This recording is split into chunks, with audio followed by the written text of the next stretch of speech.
So hello guys, আমি বুদ্ধদেব। তো আজকে আমাদের বাড়িতে ঢালাই হবে, তো যাচ্ছি মালঞ্চয় কিছু মাংস নিয়ে আসতে। তো ঢালাই হবে ওই জন্য যাচ্ছি। তো এখন সকালবেলা চলে যাচ্ছি মালঞ্চয়। তো তোমরা ভিউটা দেখতে থাকো। এই হচ্ছে আমাদের গ্রাম। তো গাইস দেখতে পাচ্ছ পাশে বিদ্যাধরী নদী বয়ে চলেছে। আর কালকে বৃষ্টি হয়েছিল, তাই রাস্তাঘাট সব ভিজে ভিজে হয়ে গেছে, দেখতে পাচ্ছ।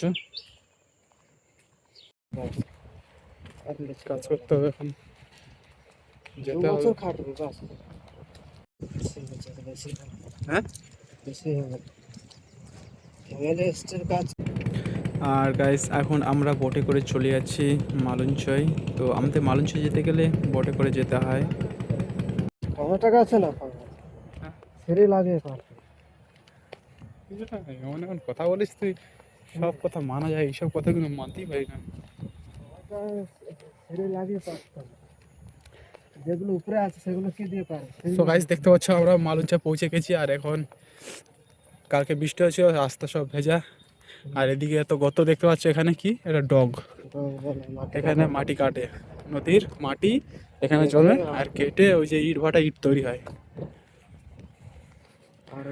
আর সঞ্জিত মুন্ডা কদিন পর বিয়ে হবে, তোমরা চলে আসবে, তাই তো?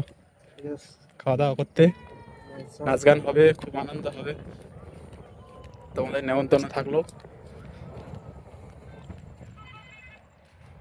তুমি क्या होता है?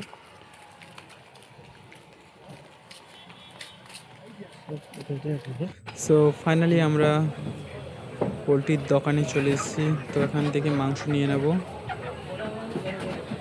তারপরে বাজার কিছু করার ছিল, বাজারটা করে নেব, তারপরে সদা ঘরের উদ্দেশ্যে। তো বাজার সব কমপ্লিট হয়ে গেছে, এখন বাড়ির উদ্দেশ্যে বেরিয়ে পড়লাম। সো ফাইনালি দেখতে পাচ্ছ আমাদের বাড়ি চলে এসেছি। আর এখন ঢালাই কাজ শুরু হয়ে গেছে। গাইস দেখতে পাচ্ছ রড বাঁধা সব কমপ্লিট, ঢালাই চলছে এই সাইডে। এখন সারাদিন শুধু এই ঢালতে হবে, ঢালাই হবে, এইটা করে কাজ ছুটি।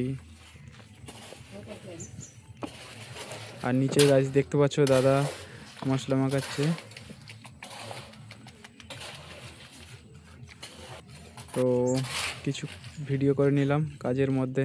তো গাইস এখন ঢালাই কমপ্লিট হয়ে গেছে। তো ঢালাই চলছিল, সন্ধ্যা সন্ধ্যা হয়ে গেছে। তো ফাইনালি আমাদের ঢালাই কমপ্লিট হয়ে গেছে। তো কতটা কি হয়েছে সেটা তো আর দেখাতে পারিনি, কালকে সকালবেলা দেখবে তোমরা। তো আজকের মতন ভিডিওটা এখানে শেষ করছি। যদি ভালো লাগে অবশ্যই লাইক শেয়ার সাবস্ক্রাইব করে দাও। সো দেখা হচ্ছে নেক্সট ভিডিও, ততক্ষণ বাই।